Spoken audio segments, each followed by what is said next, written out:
Optimisation for machine learning के इस छठवें लेक्चर के दूसरे भाग में आपका फिर से स्वागत है। हमने पिछले भाग में पीसीए यानी प्रिंसिपल कंपोनेंट एनालिसिस की शुरुआत की थी। हमने समझा था कि इसे क्यों करना है। हमने बात की थी कि भाई हमारे पास अगर बहुत बड़ा डेटा है जो कि बहुत हाई डायमेंशन में है, तो उस डेटा को अगर हम विजुलाइज करना चाहते हैं, हम देखना चाहते हैं, तो हमें उसे छोटे डायमेंशन में ले जाना पड़ेगा क्योंकि हम 2 और 3 से ज़्यादा देख नहीं सकते हैं।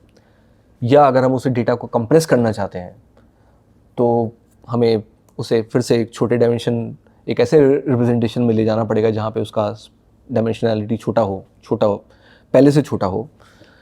और या अगर हमें नॉइस रिडक्शन करना है, तो हमने इसकी बात की थी और हमने बोला था कि भाई हमें वो डायरेक्शन चाहिए जहाँ पे डेटा की जो वेरिएंस है, जहाँ पे डेटा की जो एनर्जी है वो ज़्यादा से ज़्यादा हो। तो आज हम देखेंगे इस लेक्चर में कि हम वो डायरेक्शंस, वो दिशाएं कैसे निकालें। वो पहली दिशा, दूसरी दिशा, ऐसे कितनी दिशा निकालें कि हम जितना हमारा डेटा है उसकी जो इन्फॉर्मेशन है वो कैप्चर कर पाएँ, लेकिन हमारा डायमेंशन भी डेटा का कम हो जाए।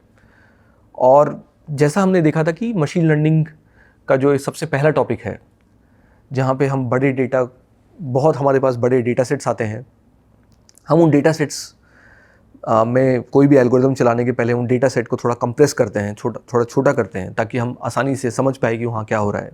तो उसके लिए पीसीए एक बहुत ही इंपॉर्टेंट टूल है। पहला टूल है जो सबसे पहले आपको यूज़ करना चाहिए, वो है पीसीए। अगर आपको कोई भी बोले कि भाई मुझे अपने डेटा के डायमेंशन को कम करना है, तो आपको बोलना चाहिए भाई आपने पीसीए किया है। अगर नहीं किया तो पहले पीसीए करके देखिए।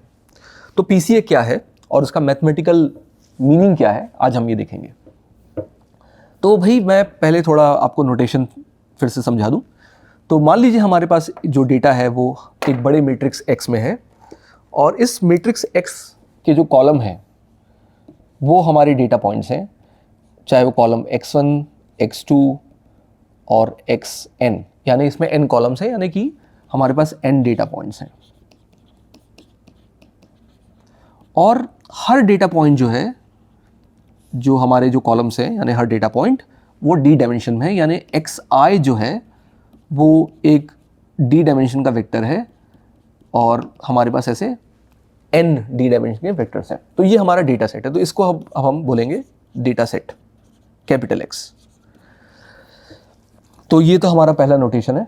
अब हम चाहते हैं कि भाई हम पहला डायरेक्शन निकालना चाहते हैं जहाँ पे डेटा बिलोंग करता है, जहाँ पे सबसे ज़्यादा डेटा की एनर्जी है, जो कि हमने पिछली क्लास में, अगर हमने आपको याद हो, हमने देखा था कि भाई ये जो हमने 2 डायमेंशन डेटा बनाया था और एक जो लाइन जा रही है, जो हरी लाइंस जा रही है, कोई कह सकता है कि भाई इन 3 लाइंस 4 लाइन, ये जो डायरेक्शन है, इन्हीं में से कोई एक डायरेक्शन है जो कि बेस्ट डायरेक्शन है।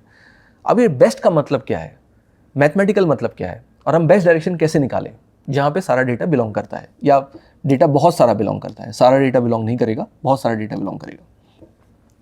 ठीक है। तो मैं आपको एक बहुत ही, जिसे हम इंग्लिश में कहते हैं इंट्यूटिव, यानी कि बहुत ही स्वाभाविक तरीके से बताना चाहूँगा कि हम इसे कैसे निकालते हैं। और हम बिल्कुल लीनियर अलजेब्रा के जो हमने कंसेप्ट पढ़े थे, हम उन्हीं का उपयोग करेंगे, बहुत ही सिंपल कंसेप्ट का उपयोग करेंगे, और हम उन्हीं से ही इसका आंसर निकालेंगे। ठीक है। तो मान लीजिए जो मेरा पहला डायरेक्शन है जहाँ पे डेटा बिलोंग करता है, मैं आपको फिर बता रहा हूँ डेटा बहुत सारे डायरेक्शन में बिलोंग कर रहे हैं, यहाँ पे तो डी डायरेक्शन है, बट मैं अगर बोलूँ मुझे कोई एक डायरेक्शन बताओ, तो वो डायरेक्शन क्या है। तो मान लीजिए वो डायरेक्शन यू है, इसे मैं यू कह रहा हूँ, और चूंकि डायरेक्शन है इसलिए मैं इसे वेक्टर कहूँगा। और मैं एक बार के लिए आपको बस बता दूँ कि इस वेक्टर की जो लेंथ है वो 1 है, यानी कि ये यूनिट डायरेक्शन है, यूनिट लेंथ का वेक्टर है। ठीक है।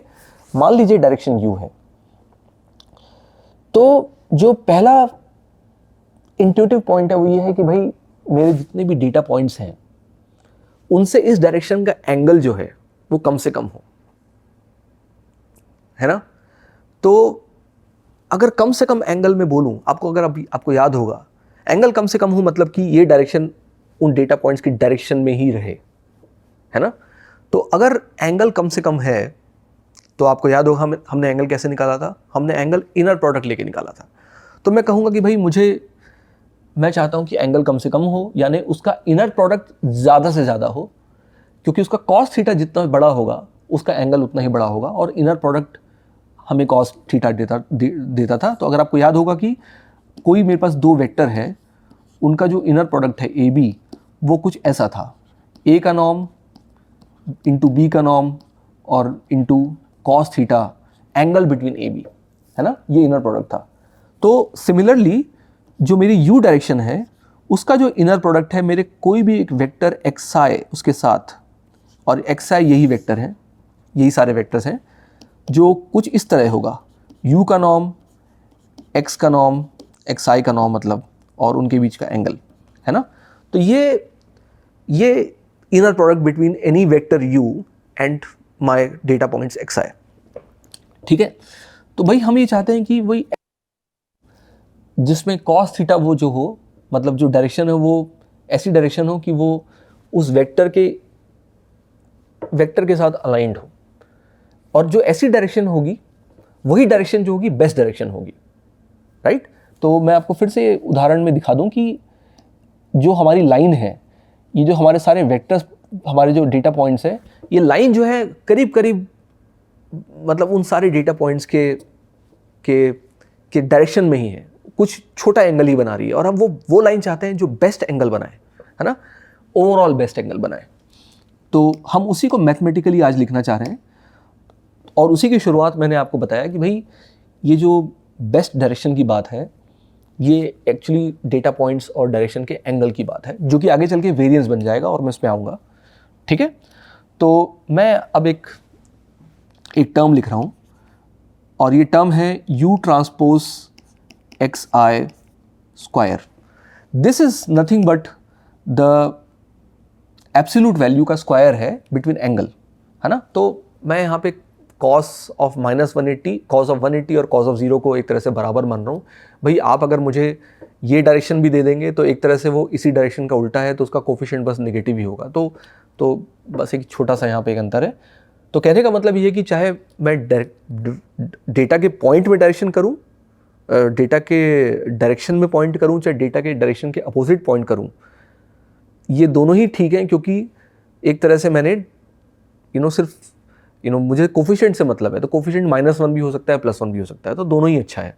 मैं ऑर्थोगोनैलिटी नहीं चाहता, मैं नहीं चाहता हूँ कि जो मेरा वेक्टर है वो डेटा के 90 डिग्रीज में हो, क्योंकि फिर एंगल 0 हो जाएगा, है ना। तो ये एक टर्म है, और this is for one data point, this is just for one data point, है ना। बट मेरे पास ऐसे n डेटा पॉइंट्स हैं, तो मैं चाहूँगा कि भाई फॉर n डेटा पॉइंट्स ये जो टर्म है i = 1 to n, ये टर्म जो है I want to maximize this term, यानी मैं चाहता हूं कि मैं वो वेक्टर निकालूं जो मेरे सारे डेटा पॉइंट्स के साथ एक तरह से अलाइंड हो, जितना हो सके उतना अलाइंड हो। यानी जो मेरा एंगल है u ट्रांसपोज एक्स आई, मैं ऐसे x1, x2, xn इन सब के साथ एंगल मेजर करूं, उनका स्क्वायर लूं, क्योंकि मैं निगेटिव और पॉजिटिव, मुझे दोनों से प्रॉब्लम नहीं है। निगेटिव एंगल भी मेरे लिए पॉजिटिव एंगल ही है, तो उनका मैं स्क्वायर लूं और उनको सम कर दूं और मैं इसको मैक्सिमाइज़ करूं, मैं ऐसा डायरेक्शन निकालूं। तो अगर मैं आपको फिर से एक छोटा सा उदाहरण दूंगा कि अगर मेरे पास कुछ ऐसी एक्सिस है और मेरे डेटा पॉइंट सारे यहाँ पर हैं, तो वो एक तरह से वो डायरेक्शन ये u होगी और ये u के परपेंडिकुलर डायरेक्शन होगी। तो मैं ऐसे u पर लिख रहा हूँ, है ना।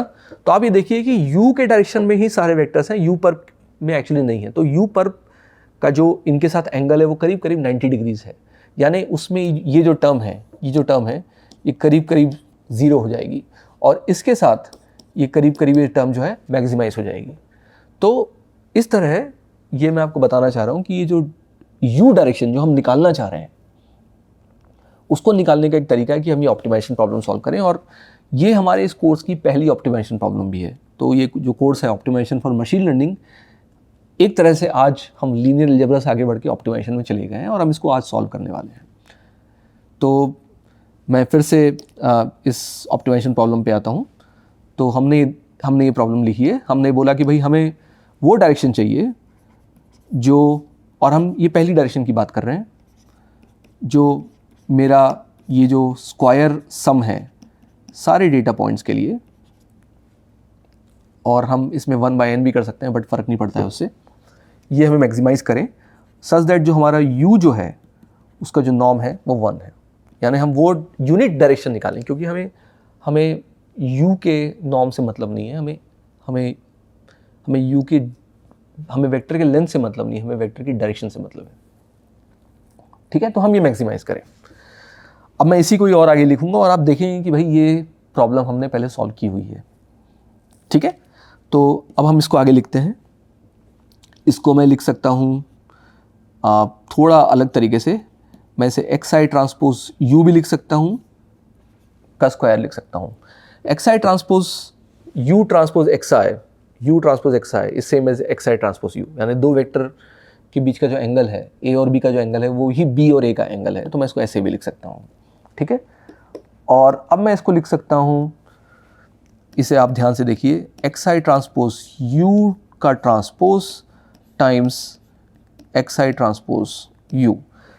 तो ये मैंने कुछ किया नहीं है, ये एक तरह का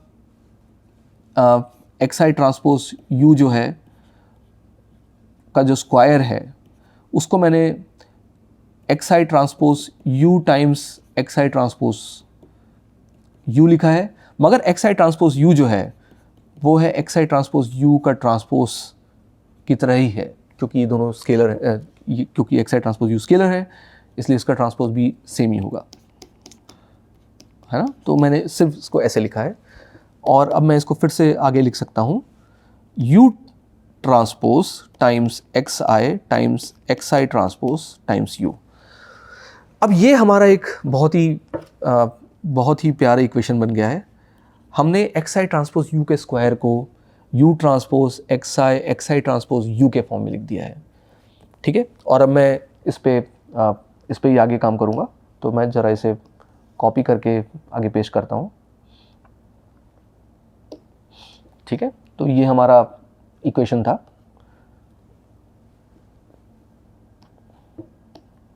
ठीक है, और इसी इक्वेशन को आप कुछ इस तरह लिख सकते हैं। तो मैं इसे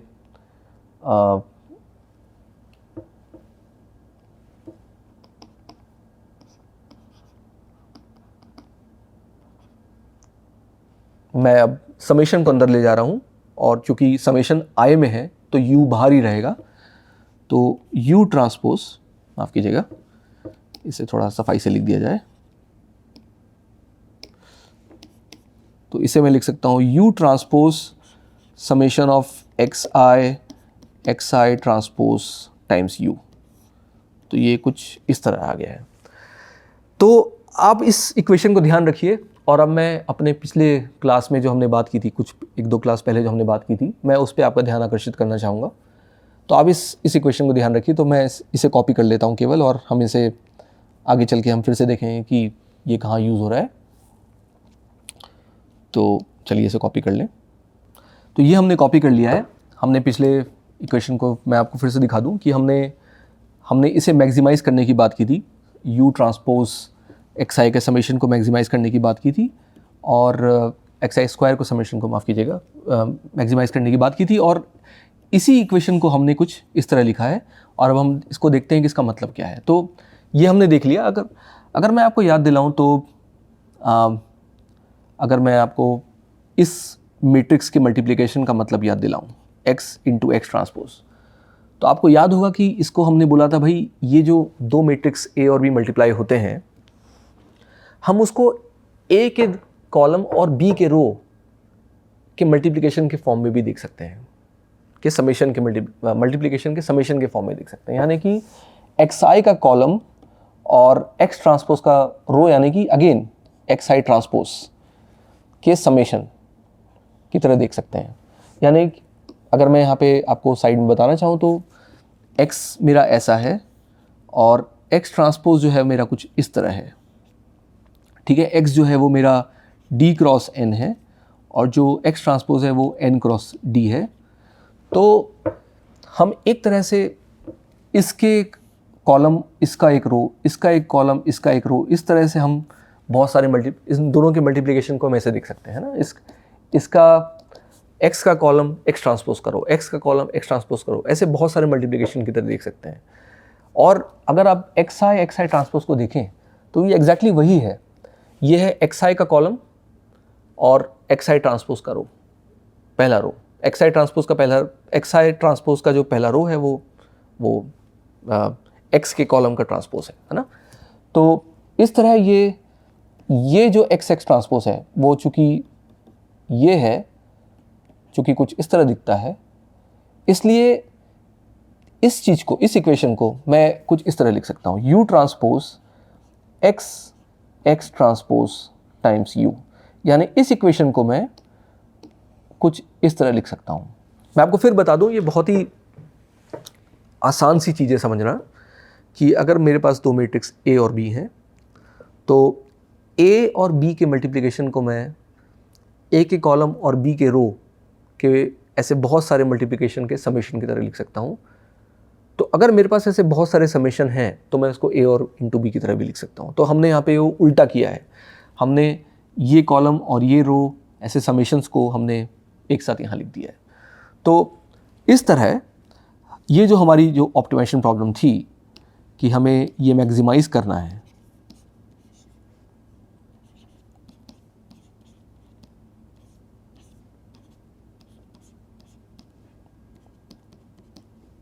ये टर्म मैक्सिमाइज करना है, इस ऑप्टिमाइजेशन प्रॉब्लम को अब हम कुछ इस तरह भी लिख सकते हैं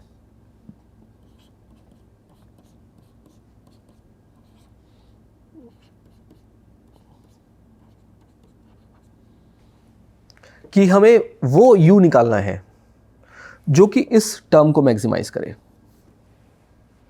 ठीक है, और इस टर्म की सबसे अच्छी खासियत यह है कि इस टर्म में हमारे पास डेटा भी है, डेटा मैट्रिक्स सामने है। हम एक एक डेटा पॉइंट के साथ डील नहीं कर रहे हैं, हम पूरे मैट्रिक्स के साथ एक साथ डील कर रहे हैं। ठीक है, तो ये हमारा जो ऑप्टिमाइजेशन प्रॉब्लम है, to find out that direction that maximizes our जिसको हमने बोला था कि भाई हम चाहते हैं कि वो डायरेक्शन जो कि सारे के सारे डेटा पॉइंट्स के लाइन में हो, मतलब उन दोनों के एंगल को मिनिमाइज करे, तो उसको हम कहेंगे कि वो इस मैक्सिमाइजेशन प्रॉब्लम के रूप में सामने आ रहा है। ठीक है, तो अब मैं आपको दूसरी चीज़ याद दिला दूं कि अगर मेरे पास एक मैट्रिक्स एक्स एक्स ट्रांसपोज है तो एक एक्स एक्स ट्रांसपोज जो है वो एक तरह का पीएचडी मैट्रिक्स है। ये हमने आइगन वैल्यू डिकम्पोजिशन में किया था कि एक्स एक्स कोई भी मैट्रिक्स एक्स है तो एक्स एक्स ट्रांसपोज जो है पीएचडी है, मतलब पहले तो वो सिमेट्रिक है और दूसरा वो पीएचडी मैट्रिक्स है। और हर पीएचडी मैट्रिक्स का जो आइगन डिकम्पोजिशन है वो पॉसिबल है और उसमें जो उसके लैम्डास हैं वो ज़ीरो हैं। चूँकि पीएचडी मैट्रिक्स सिमेट्रिक है इसलिए जो उसके लैम्डास हैं वो पॉजिटिव भी हैं और जो उसके आइगन वेक्टर्स हैं वो आपस में ऑर्थोगोनल भी हैं। और हमने इस बारे में बात भी की थी कि भाई ऑर्थोगोनल जो हमारे आइगन वेक्टर्स हैं वो हर डायरेक्शन में डेटा की एनर्जी को एक तरह से डिफाइन करते हैं। तो जो पहला आइगन वेक्टर है उसमें डेटा की एनर्जी सबसे हाईएस्ट होती है क्योंकि उसका आइगन वैल्यू हाईएस्ट होता है। सिमिलरली दूसरा आइगन वेक्टर उसके बाद सेकंड डायरेक्शन है। तो ये वही है, बेसिकली हमें कुछ नहीं करना है, हमें इस मैट्रिक्स के आइगन वैल्यू डिकम्पोजिशन करना है। तो इस प्रॉब्लम को सॉल्व करने के लिए जिसकी हम वो डायरेक्शन निकालें जिसका यूनिट नॉर्म 1 हो और जो डायरेक्शन कुछ इस तरह दिखती है, इस प्रॉब्लम को सॉल्व करने के लिए हमें एक्चुअली माफ़ कीजिएगा, हमें एक्स एक्स ट्रांसपोज का आइगन डिकम्पोजिशन करना है, आइगन वैल्यू डिकम्पोजिशन करना है।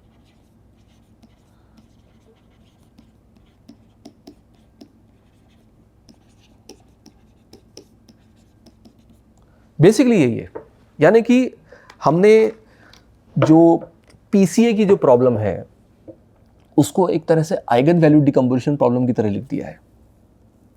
ठीक है, और इसके आगे हमें क्या करना है हमें पता है। तो ये पहला डायरेक्शन हुआ।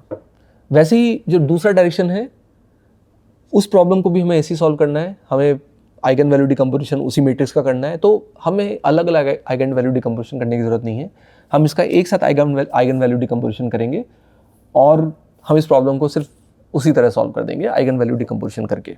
ठीक है, तो अब मैं आपके सामने जो इसका अभी तक हमने इस बारे में बात नहीं की है कि भाई इसका डायमेंशनैलिटी रिडक्शन से इसका क्या लेना देना है, तो हम इस बात को समझेंगे। तो मैं पहले पूरा एल्गोरिदम लिख देता हूँ ताकि हमारा पीसी एल्गोरिदम एकदम क्लियर हो जाए, और हम फिर उसमें डायमेंशंस कैसे रिड्यूस करते हैं उसकी बात भी करेंगे, ठीक है। तो चलिए हम अब एल्गोरिदम लिखते हैं। तो पीसीए का ये एल्गोरिदम है। तो पहली बात तो हमारे पास जो इनपुट है वो है हमारे डेटा पॉइंट्स x1, x2 ऐसे xn डेटा पॉइंट्स हैं, और ये जो इसे मैं कहूँगा cloud of n points in d dimension, ठीक है। ये d बहुत इंपॉर्टेंट है, इसे आप याद रखिए क्योंकि हम इसी को ही छोटा करने वाले हैं। तो पहला तो हमारा इनपुट ये है। हम जो चीज़ निकालेंगे वो हम निकालेंगे एक मैट्रिक्स XX ट्रांसपोज, और इस मैट्रिक्स को हम कोवेरिएंस मैट्रिक्स भी कहते हैं। हम इसे कोवेरिएंस मैट्रिक्स भी कहते हैं, और कई व्यक्ति इसमें पहले जो हमारा जो डेटा है उसको पहले ज़ीरो मीन कर देते हैं वगैरह वगैरह। मैं अभी इसकी बात नहीं कर रहा हूँ। हम आप ऐसा समझ लीजिए कि हम सीधा इसका कोवेरिएंस मैट्रिक्स निकाल रहे हैं XX ट्रांसपोज, ठीक है।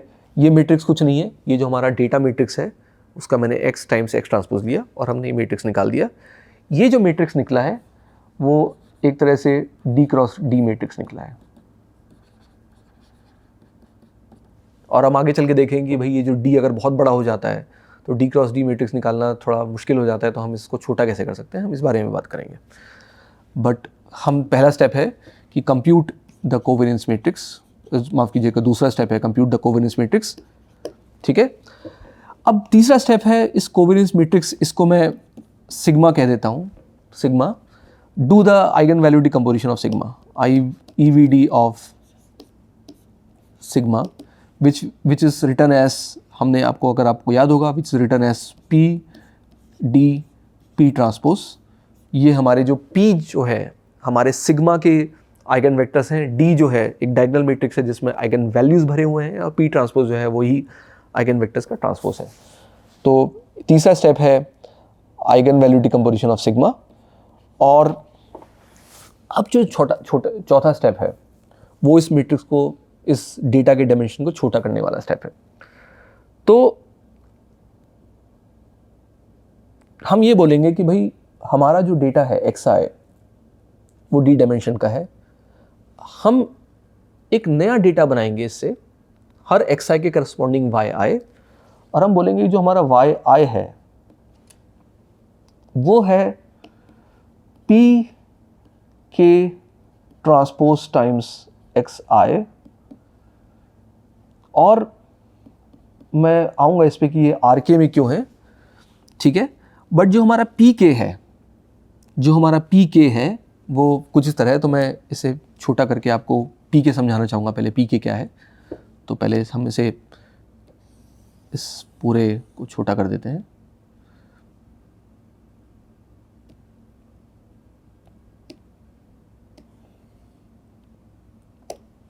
तो जो हमारा PK है वो कुछ इस तरह दिखेगा। PK जो है वो मैट्रिक्स है जो कि हमारे आइगन वैल्यूज़, शुरू के k eigen values, k eigen vectors जो हमने मैट्रिक्स निकाला था P, इसके k शुरू के k आइगन वेक्टर्स आपस अपने आप में स्टोर करता है। तो PK जो है वो है P1 P2 up to PK, यानी जो PK मैट्रिक्स है हमारा वो एक तरह का D क्रॉस K मैट्रिक्स है, जिसमें जो हमारा P मैट्रिक्स बना था जिसमें शुरू में n आइगन वेक्टर्स हो सकते थे, माफ़ कीजिएगा d आइगन वेक्टर्स हो सकते थे, उसके मैं शुरू के k आइगन वेक्टर्स ले लिया हूँ सबसे बड़े आइगन वैल्यूज़ के करस्पॉन्डिंग, ठीक है। तो P के मैं आपको फिर बता दूँ, P k matrix is the matrix of the first k eigen vectors. It's a matrix of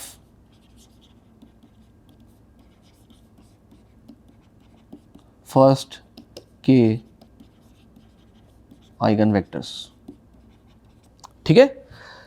अब yi जो है वो है PK ट्रांसपोज xi, यानी ये आपको अगर चूंकि PK हमारा D क्रॉस K है तो P के ट्रांसपोज जो है वो K क्रॉस D है, ठीक है, और जो XI है वो XI जो है वो हमारा D क्रॉस 1 है, राइट।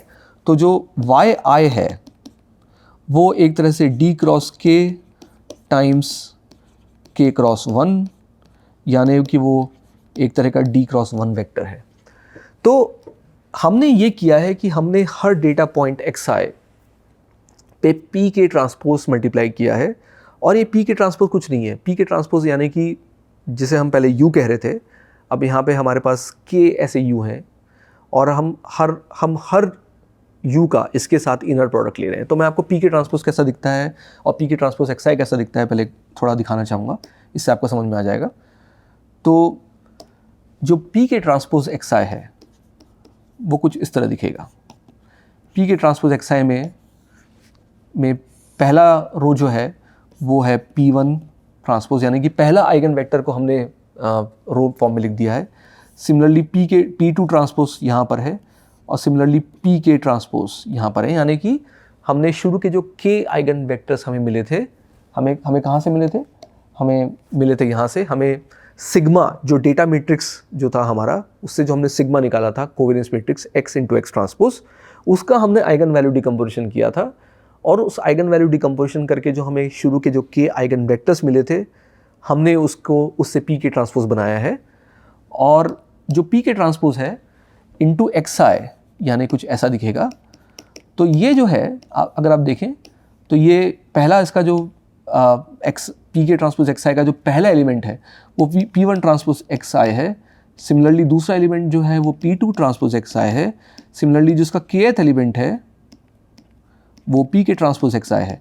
ये जो हर एलिमेंट यहाँ पे आपको दिख रहा है ये है inner product of XI with directions. और इनर प्रोडक्ट विद डायरेक्शन यानी कि वो उसका एक तरह से कोफिशिएंट है। यानी अब हमारा जो रिप्रेजेंटेशन है, जो पहले हमारा रिप्रेजेंटेशन x1 ऐसे x11, x12, x1d ऐसे d रिप्रेजेंटेशन थे, अभी हमारा नया रिप्रेजेंटेशन है इन डायरेक्शंस में। और P के ट्रांसपोज XI जो है वो कोफिशिएंट्स को कलेक्ट कर रहा है। तो पहला कोफिशिएंट P1 ट्रांसपोज XI है, दूसरा कोफिशिएंट P2 ट्रांसपोज XI है, तीसरा कोफिशिएंट P3 ट्रांसपोज XI है। ऐसे हमारे पास k कोफिशिएंट्स हैं। तो these are inner product of XI with directions Pk, and they are nothing but the coefficients in those directions. तो जो हमने जो बहुत पहले, जो मैं आपको पीछे जाके थोड़े उदाहरण दिखा दूं, हमने जो बहुत पहले उदाहरण देखे थे उसमें आपने देखा होगा कि ये जो कोफिशिएंट है ये 5, 4, 3, 6 ये x एक्सिस के कोफिशिएंट हैं। सिमिलरली 0, 0, -0, -1 y एक्सिस के कोफिशिएंट है। अब हमने चूंकि नई डायरेक्शन निकाली है जो कि x और y एक्सिस नहीं है, तो उन डायरेक्शन में भी इन वेक्टर्स के कुछ कोफिशिएंट होंगे।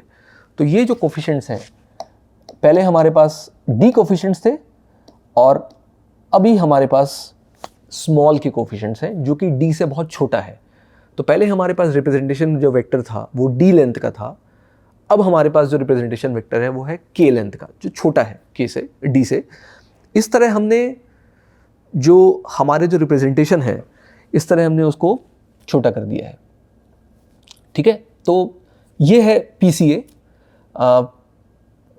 जिसमें हमने एक डेटा लिया x, हमने x ट्रांसपोज निकाला और हमने उसका आइगन वैल्यू डिकम्पोजिशन किया और हमने उससे इसके कोफिशिएंट्स निकाले और हमने कहा कि देखो भाई ये जो XI के करस्पॉन्डिंग YI है, यानी कि जो पहले हमारे पास जो XI था जो कि D डायमेंशन का था, अब हमारे जो वो कन्वर्ट हो गया है YI में जो कि K डायमेंशन का है, और K जो है वो D से छोटा है। यानी कि अगर D 100 है तो K 5 है, D 1000 है तो K 10 है, ऐसा। तो और ये हम K अपना पिक कर सकते हैं, K हम अपना चूज़ कर सकते हैं, डिपेंड करता है कि हमें कितनी इन्फॉर्मेशन जो है, हम कितना इन्फॉर्मेशन लॉस सहन कर सकते हैं, हम K उस हिसाब से चूज़ करेंगे।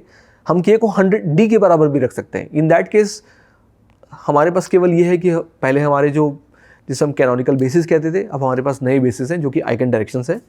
लेकिन हम k को d से छोटा भी रख सकते हैं, क्योंकि जनरली देखा गया है कि जो हमारा डेटा है वो भले ही d डायमेंशन में हो उसका हर डेटा पॉइंट, बट वो होता किसी छोटे सब स्पेस में है, वो किसी छोटे से स्पेस में होता है, बड़े से स्पेस के